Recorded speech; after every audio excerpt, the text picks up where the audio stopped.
This is Earth School Radio, exploring the lessons of being human, one conscious conversation at a time. What if human beings could install something like virus protection? Not for our computers, but for our minds. Because right now we're living in a world where information, emotions, and chaos are hitting from every direction. One headline, one comment section, one stressful conversation, and suddenly your entire nervous system is on edge. And most of us were never taught how to filter that. So today on Earth School Radio, we're talking about how to kind of install your own sort of internal firewall. I'm going to give you 5 simple ways to stop letting the outside world hijack your energy. Because the truth is that the world may be loud, but your inner state doesn't have to be. This is going to be one of those you won't want to miss. So grab a notebook and let's get going. Let's get into it. Well, welcome back to Earth School Radio. As before, I'm Sheila Say, your host, and I'm really glad you're here today. There are some of those topics that feel important to talk about, and then there's topics that feel necessary to talk about, and this is one of those. I really wanted to do an episode on how to recognize and work in the field of energy. You know, it's a whole new world out there now, and there's a lot of influences. The world feels really loud right now. Every day there's another crisis, another freaking war headline, another government scandal. And we keep getting these pieces of information that just make us go, what the hell is actually going on? It feels like we're just trying to get through our day without losing our shit.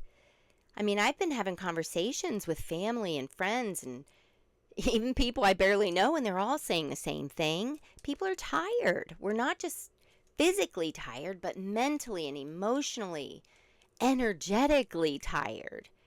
There is a sense that the world is moving really fast right now. Information is coming at us constantly.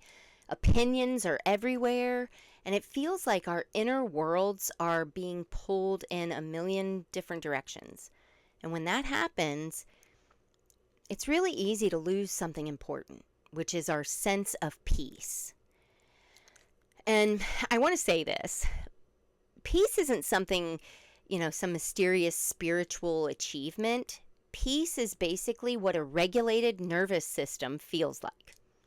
When your nervous system feels safe, your body relaxes, your breathing slows down, your mind stops racing.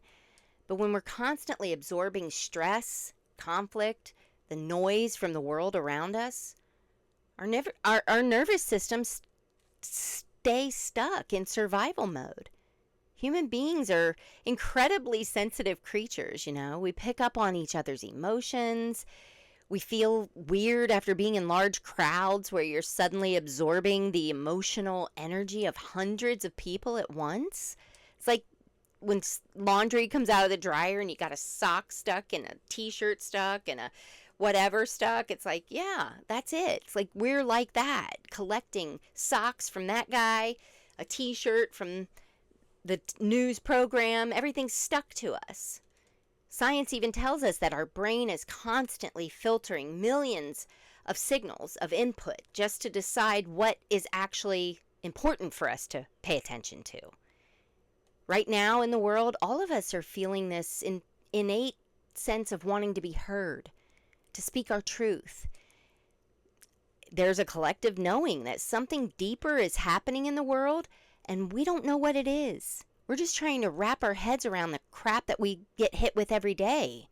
We're all just kind of walking around quietly disturbed. It's affecting us mentally, emotionally, physically, and yes, spiritually. But what if the real issue isn't the chaos out there? What if the real issue is that many of us have been outsourcing our peace? Sometimes outsourcing peace looks like, telling yourself that we'll feel calm after the news cycle settles down. after the next election, after the next crisis, after the world finally stops being chaotic. But let's be honest, the news cycle never really settles down. So if our calm depends on the world suddenly becoming a peaceful place, we're probably going to be waiting a long time. That's outsourcing your peace. Sometimes it looks like letting other people determine how we feel. You know, we tell ourselves we'll feel better after that coworker stops being difficult, or our boss, or after that family member stops pushing our freaking buttons, or after the internet stops arguing about politics. But if our emotional state depends on the things outside of us, or the people outside of us behaving perfectly, we have basically handed the steering wheel of our peace over to strangers. That's outsourcing our peace. How about this one? You wake up in a good mood. You go downstairs, you make your coffee. Maybe the sun is shining. You're thinking to yourself, things feel pretty good today. And then you open your phone and you read a headline, and then another headline, and then you accidentally wander into the comments section. And 10 minutes later, you're sitting there thinking to yourself, well, humanity's doomed. I guess we're all going to hell in a handbasket, and your nervous system is fried, and now your coffee's cold, and your day hasn't even started yet. Congratulations, you just outsourced your peace to the internet.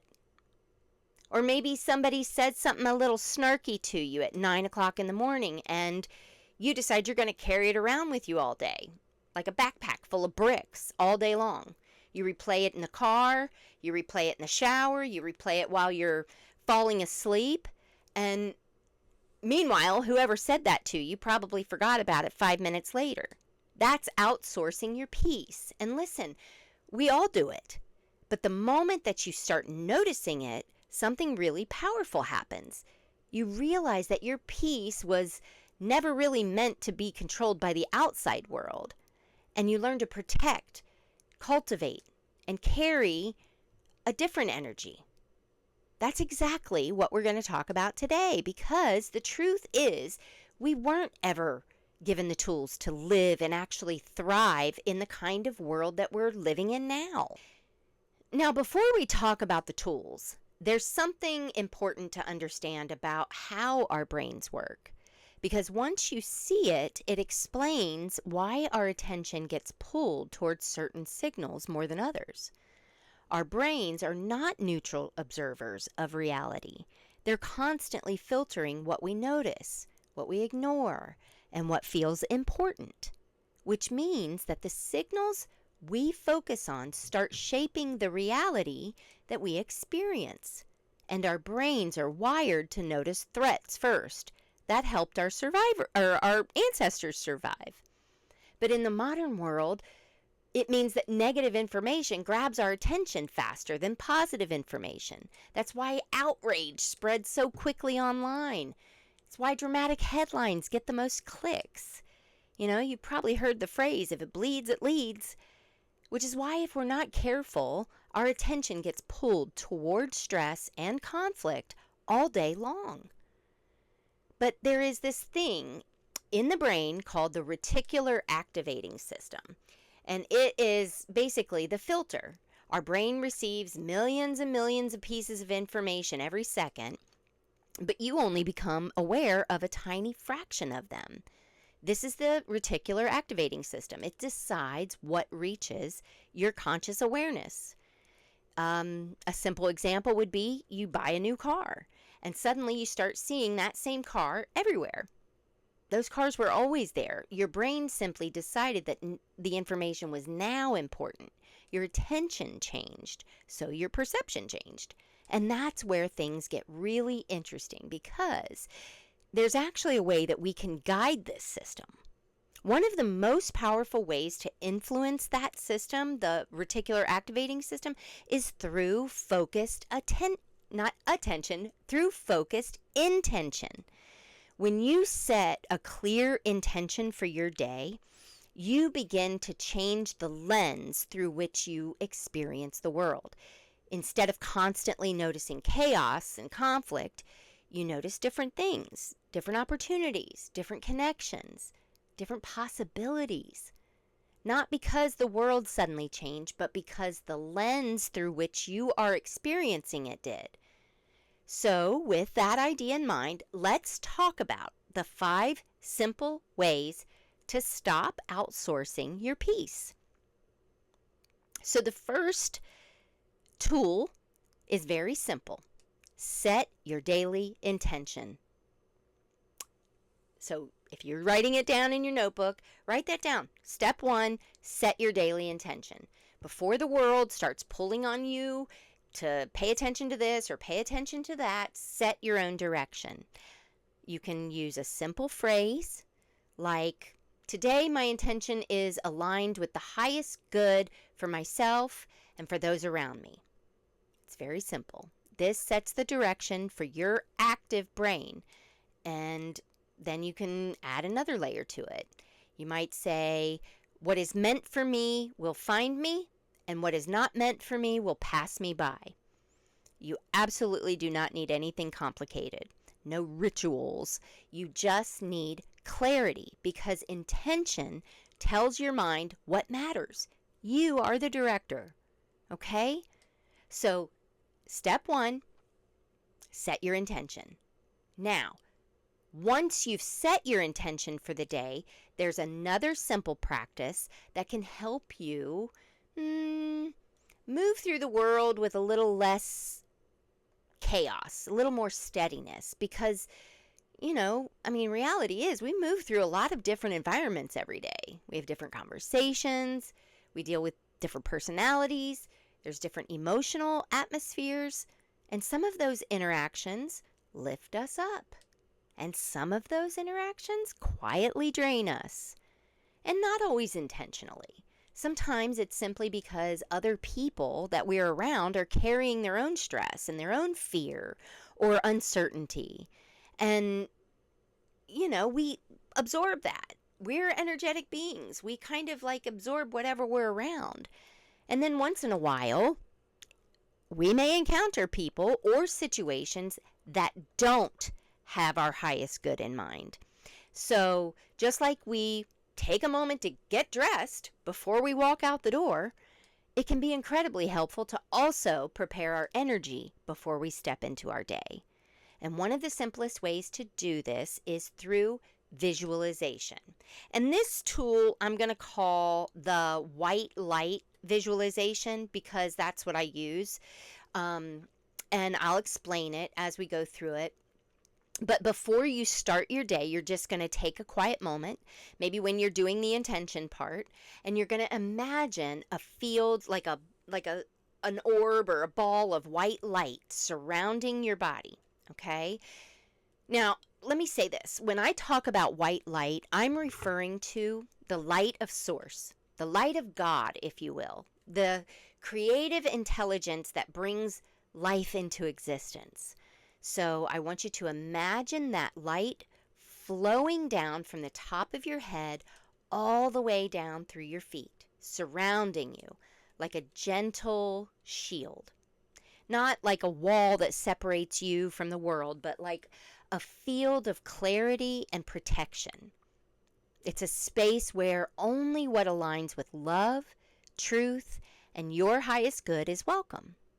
You might say to yourself, today I surround myself with the light of source.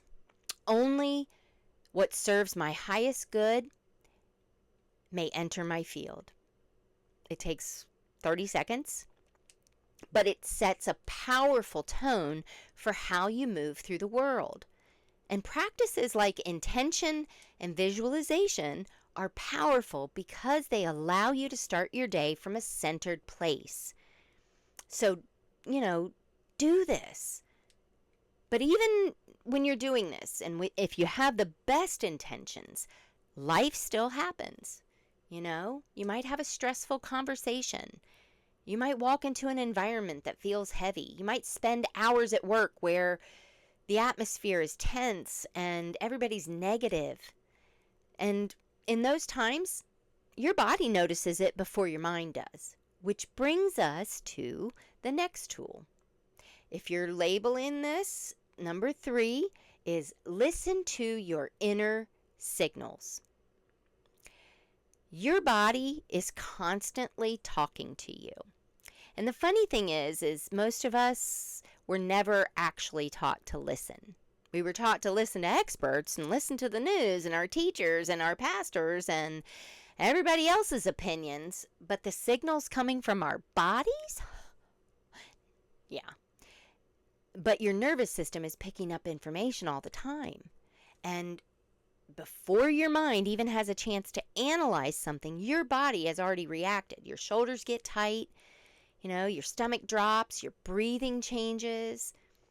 Sometimes you even feel nauseous. And then sometimes the opposite happens. You walk into a place and suddenly you just feel relaxed, like you can just exhale. It's not random. Your nervous system is constantly reading the room. Scientists call it interoception, which is just a fancy word for, your brain noticing what's happening in your body. And here's the wild part. Your body can pick up signals before your conscious mind even knows why. That's why sometimes you get that feeling around certain people or certain situations that you can't quite explain. But something inside of you is like, something feels off here, or, ooh, he gives me a weird vibe. And then there's the opposite. You can feel calm, safe, at ease. Your body is incredibly intelligent. It is constantly trying to help you navigate the world. But most of us were just never taught to treat those signals as useful information. But the more you start paying attention to them, the easier it becomes to recognize when something is affecting your energy field. And then once you recognize it, you can do something about it. And then tool number 4, stop carrying energy that isn't yours. That is very, very important to recognize. So we're talking about, in this new world, in this new earth, we are very much connected to our energy, to the energy of the earth, to the energy of, music, sound, frequency. We get it now, okay? So now what we got to start doing is realizing how to work with it. And tool number 4 is about stopping holding on to energy that isn't ours. Lots and lots of people absorb emotional energy without realizing it. And, you'll notice it after you have a conversation with somebody that's particularly stressful. You'll feel heavy or overwhelmed. And when that happens, you have to remind yourself that energy is not mine to carry. You're allowed to return energy that doesn't belong to you. So sometimes the simplest thing that you can do is just pause, take a slow breath, let your shoulders drop, and just notice how your body feels. If something feels heavy, tense, or unsettled, imagine that energy loosening its grip on you, just sliding off your shoulders and flowing down through your body and returning to wherever it came from. Not with anger, not with judgment, just with the quiet understanding that it was never yours to carry in the first place. You might say to yourself, I release what does not belong to me, and then take another slow breath and allow your system to return to center. Because the moment that you realize you picked something up, you also gain the power to let it go. And, once you've released that energy, there's one more step that helps bring your system fully back into balance.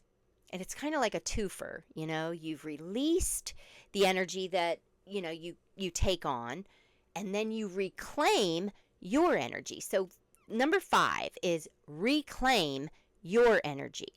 And so imagine that you're in the same, moment. You've released, and now the second step to that is reclaim your energy.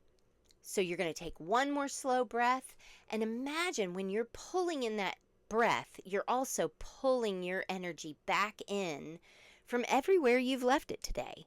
From work, from the conversation that you had with your boss, from stressful moments, from worries about paying bills. You just imagine your energy, all of the energy that you've lent out is returning to you, settling back into your body, just like puzzle pieces coming back and putting everything back together. You simply say, I call all of my energy back to me now, clear, grounded, and restored. And that's it, man. It is it's so simple on the surface. And it's really just about training ourselves to operate differently. Okay? So, like I said in the beginning, it's like installing malware. It's like, on your computer, malware notices when something's trying to get in and hack the system, and it blocks it. And that's kind of what that white light energy is, and what recognizing your signals from your body. So I hope that those 5 steps help. And from there, protecting your energy is really only half the story. Defense alone is not enough. There's no team out there that can succeed if they don't have an offensive strategy. Because if all you ever do is protect yourself from the chaos of the world, then the chaos is still setting the tone for the game.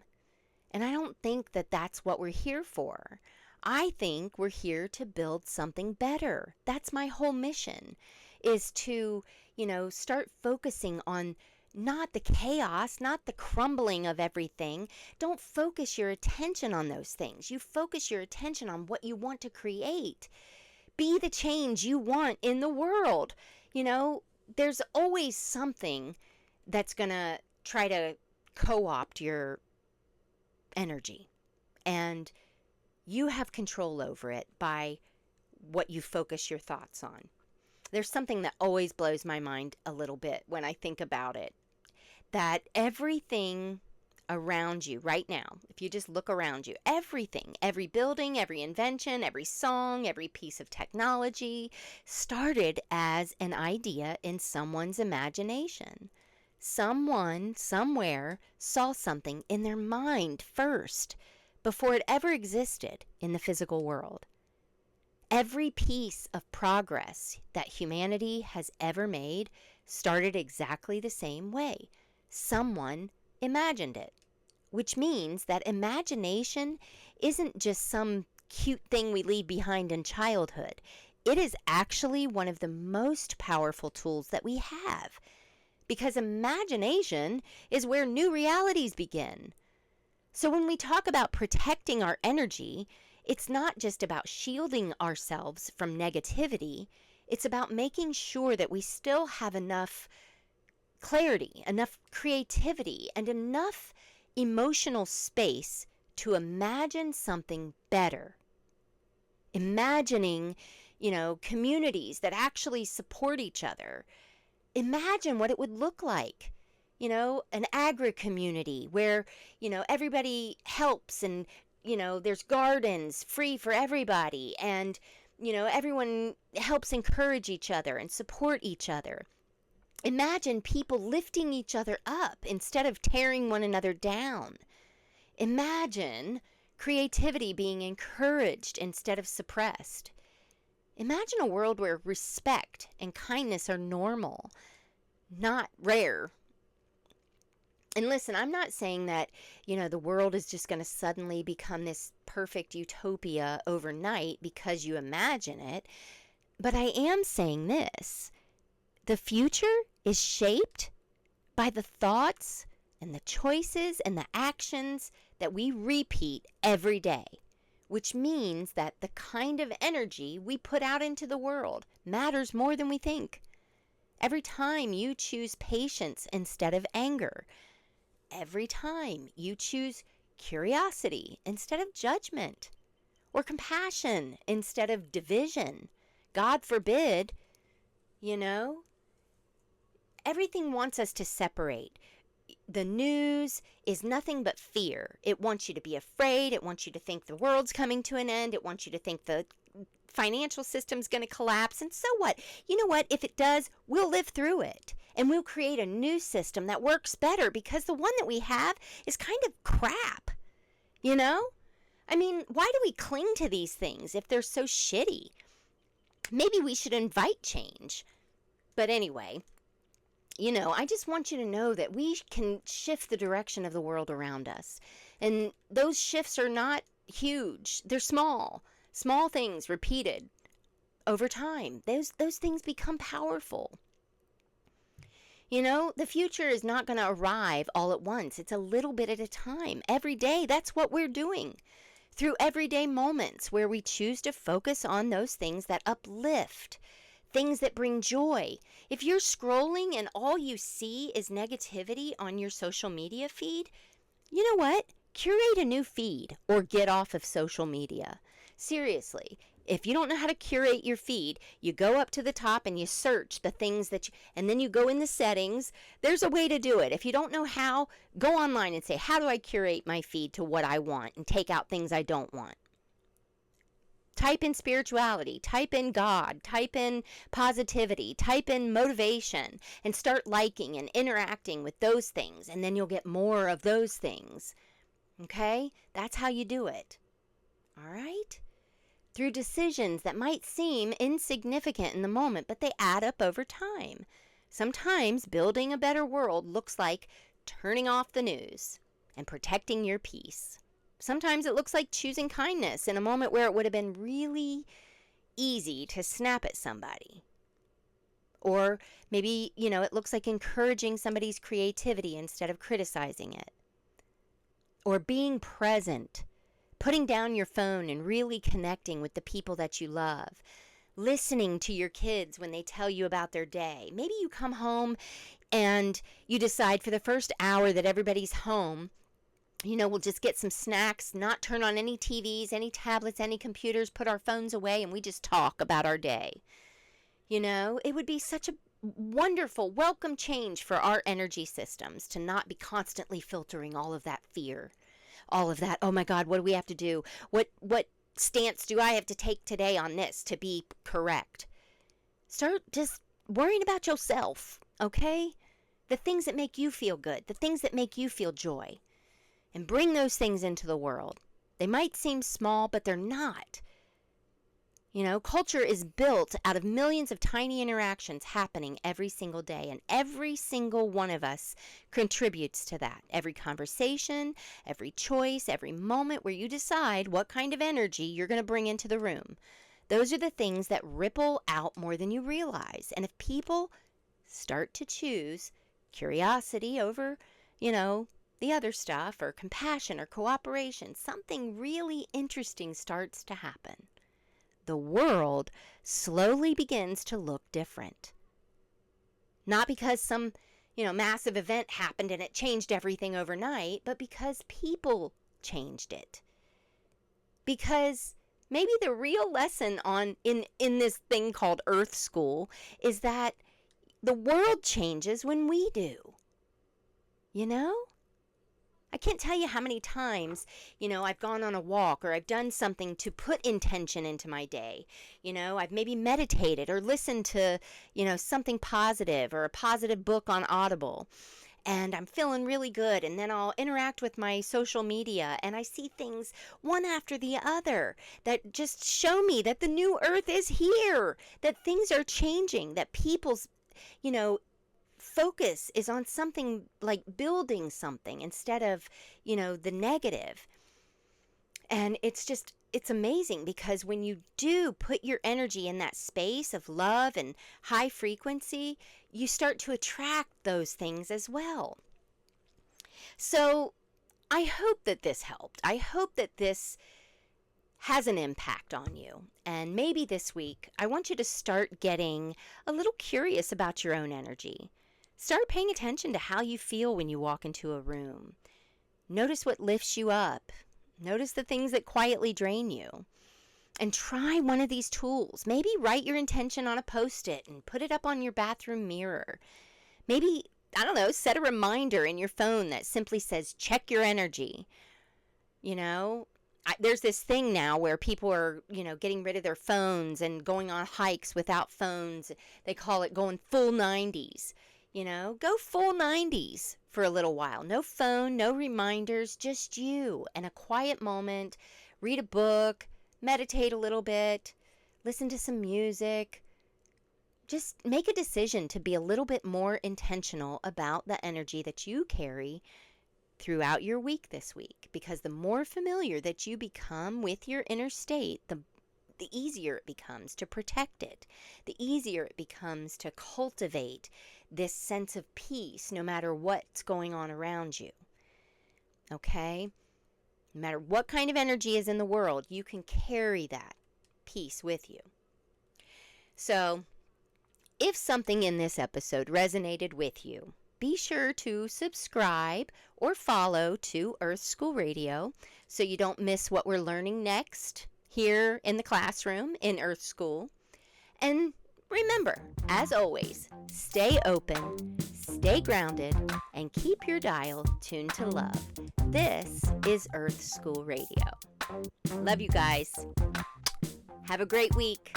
See you later.